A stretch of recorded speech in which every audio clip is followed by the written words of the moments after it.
সুপ্রিয় দর্শকবৃন্দ, সুস্থ থাকতে কে না চায়? আর এই সুস্থ থাকতে হলে আমাদেরকে জানতে হবে একটি রোগ কেন হয়, কী কারণে হয়।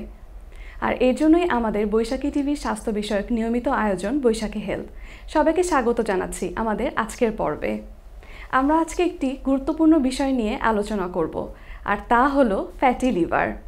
এই বিষয়টি নিয়ে আলোচনা করার জন্য আজকে আমাদের স্টুডিওতে উপস্থিত আছেন একজন দেশবরেণ্য সার্জন প্রফেসর বিধানচন্দ্র দাস, অধ্যাপক, হেপাটোবিলিয়ারি, প্যানক্রিয়াটিক এবং liver transplant surgeon, Bangabandhu Sheikh Mujib medical বিশ্ববিদ্যালয়। চলুন আমরা স্যারের সাথে পরিচিত হই এবং জেনে নেই এই বিষয়টি সম্পর্কে। আসসালামু আলাইকুম স্যার, কেমন আছেন?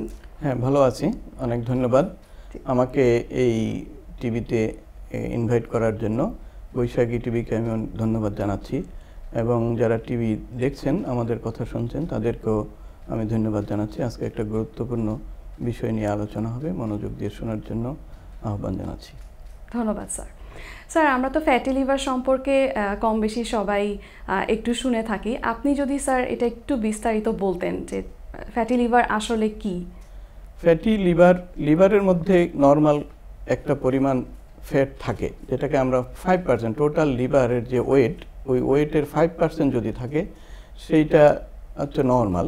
আর যদি 5%-এর বেশি হয় সেটাই হচ্ছে অ্যাবনর্মাল। মানে প্রত্যেকটা লিভারের যে কোষগুলো আছে, এই কোষগুলার ভিতরে যদি এক্সট্রা ফ্যাট, অতিরিক্ত ফ্যাট জমে, তখনই ওই লিভারের যে কাজগুলো আছে, কারণ আমাদের শরীরে যে লিভার, ওই লিভারের অনেক গুরুত্বপূর্ণ কাজ করে। যেমন আমাদের হজমে সাহায্য করে, পিত্ত রস সৃষ্টি করে, কিছু টক্সিক ধ্বংস করে, সেগুলা আরও গুরুত্বপূর্ণ ভিটামিনস তৈরি করে, আমাদের খাবারের বিপাকে সাহায্য করে।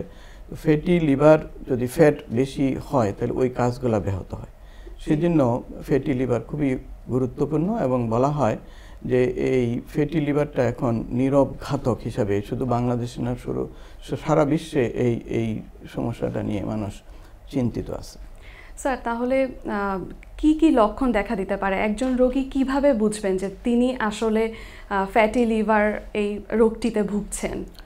আসলে ফ্যাটি লিভারের যে সমস্যাগুলো নিয়ে আমাদের কাছে আসে রোগীগুলা, ওরা বলে যে বাংলাদেশি রোগীরা, আমাদের বাংলা ভাষায় যদি বলে, ওরা আসে বলে যে আমার পেটে গ্যাস হয়েছে, মানে পেটটা ফুলে যাচ্ছে, কিছু খেতে পাচ্ছে না, ক্ষুধা মন্দা হচ্ছে, শরীর অবসাদগ্রস্ত হচ্ছে, এই কমপ্লেইনটা নিয়ে আসে। ওরা বলে যে আমাদের গ্যাস্ট্রিক হয়েছে।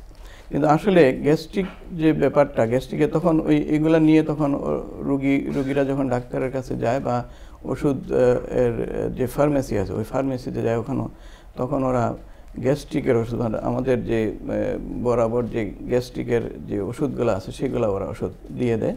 কিন্তু আসলে যে আমরা যদি ভালো করে পরীক্ষা নিরীক্ষা করে দেখি অথবা অ্যানালাইসিস করি, তাহলে দেখা যাচ্ছে যে এই ফ্যাটি লিভারটা একটা ইম্পর্টেন্ট কারণ, যে ক্ষুধা মন্দা এবং ভালো না লাগা, পেটে গ্যাস জমা, কোনো অল্প কিছু খেলেই পেটটা ভরে আসা, সাধারণত এগুলা নিয়েই প্রাথমিক অবস্থায় আসে। তারপরে যখন কমপ্লিকেশন শুরু হয় তখন লিভার ফেলিওর, লিভার সিরোসিস, এমনকি এই ফ্যাটি লিভার থেকে লিভার ক্যান্সার এবং জন্ডিস নিয়েও আসতে পারে। জি স্যার। স্যার, আমরা তাহলে প্রাথমিকভাবে কিভাবে নির্ণয় করতে পারি ফ্যাটি লিভারকে? প্রথম কথা হচ্ছে, আমরা যাদের হিস্ট্রি বা তাদের যে কমপ্লেইনগুলো সেগুলো শুনি এবং পরীক্ষা নিরীক্ষা করি। যে প্রাথমিক অবস্থায় আসলে আমরা যেটা বললাম যে ক্ষুধা মন্দা নিয়ে আসে, জন্ডিস নিয়ে আসতে পারে, এবং যদি সিরোসিস হয় তাহলে পেটে পানি নিয়ে আসতে পারে। আরও সিরোসিসের অনেক সমস্যা, আরও সাইন থাকে, সেগুলো নিয়ে আসতে পারে। ক্যান্সার হইলে শরীরের ওজন কমতে থাকে, খাওয়ার রুচি মন্দা হতে থাকে, সেগুলো যেমন একটা আছে। আর তারপরে আমরা কিছু পরীক্ষা নিরীক্ষা, রক্তের পরীক্ষা নিরীক্ষা করি। রক্তের মধ্যে SGPT নামে একটা এনজাইম আছে, সেটা বেড়ে যায় এক। আর একটা হলো আলট্রাসোনোগ্রাম আমরা করতে পারি। আলট্রাসোনোগ্রামে এই ফ্যাটি লিভারটা ধরা যায়, ওখানে গ্রেডিং করা হয়, গ্রেড 1, গ্রেড 2, গ্রেড 3। এবং গ্রেড 1টা হচ্ছে অল্প পরিমাণ ফ্যাট, লেস দেন 30%, 30 to 50% হচ্ছে গ্রেড 2, আর মোর দেন 50-60% হচ্ছে গ্রেড 3। এবং এই গ্রেড 1-2টা যদি আমরা চিকিৎসা বা আমাদের যে লাইফস্টাইল মডিফিকেশনের কথা বলি, তখন ওটা ফিরে যেতে পারে আগে। কিন্তু যখন গ্রেড 3 হয়ে যায় তখন আর এটা ফিরে না, তখন এটা সিরোসিস অথবা যে আদার যে কমপ্লিকেশনসগুলো সেগুলো হয়ে যায়।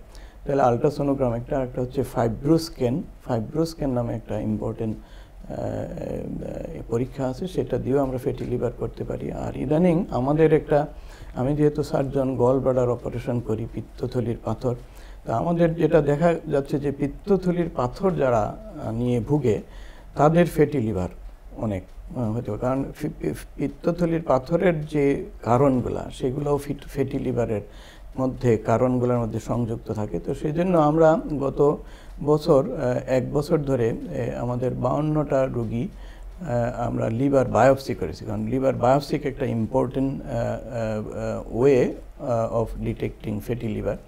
এটা বায়োপসি করে আমরা যখন হিস্টোপ্যাথোলজি করি, আমরা দেখা গেছে যে এই 52টা রোগীর 52টাই হচ্ছে ফ্যাটি লিভার। তার মধ্যে গ্রেড 1, গ্রেড 2, গ্রেড 3 ভেরিয়েশনস আছে। তো এই কতগুলো পদ্ধতি আছে আমি যেগুলো বললাম, কিছু ব্লাড টেস্ট, কিছু আলট্রাসোনোগ্রাম এবং ফাইব্রোস্ক্যান, এবং যারা সার্জন তারা এইভাবে চোখে আমরা দেখতে পাই যে লিভারের রংটা এরকম হলুদ হয়ে আছে, ফেটি হয়ে আছে, সেটা একটা। আরেকটা হলো বায়োপসির মাধ্যমে আমরা সম্পূর্ণ নিশ্চিত হইতে পারি যে তার কোন গ্রেডের ফ্যাটি লিভার আছে, কী ধরনের চিকিৎসা দিলে ওরা ফিরবে অথবা কারা ফিরবে না। স্যার, ট্রিটমেন্টটা কি, মানে আমরা যদি বলি ট্রিটমেন্ট, আসলে ট্রিটমেন্ট বলার আগে আমরা যদি বলি যে কাদের হয়, সেইটা যদি আমরা দেখি যে আসলে কারণগুলো হচ্ছে একটা হচ্ছে জেনেটিক কারণ, যে কিছু মানুষের জিনের মধ্যে কিছু ধরনের অ্যাবনর্মালিটি থাকে, তাদের এই ফ্যাটটা আসলে মেটাবলিজম যদি আমরা বলি সেটা হয়তো ডিফেক্টিভ মেটাবলিজম হয়, যে তাদের কিছু খেলেই হয়তো ফ্যাট জমা হচ্ছে, সেটা একটা। আরেকটা হচ্ছে আমাদের এখন যে আধুনিক যে লাইফস্টাইল, যে আমরা আসলে খুব বেশি পরিশ্রম করি না, অফিস আদালতে বসে বসে কাজ করি, এবং আমাদের যে খাওয়া দাওয়ার যে নর্মাল যে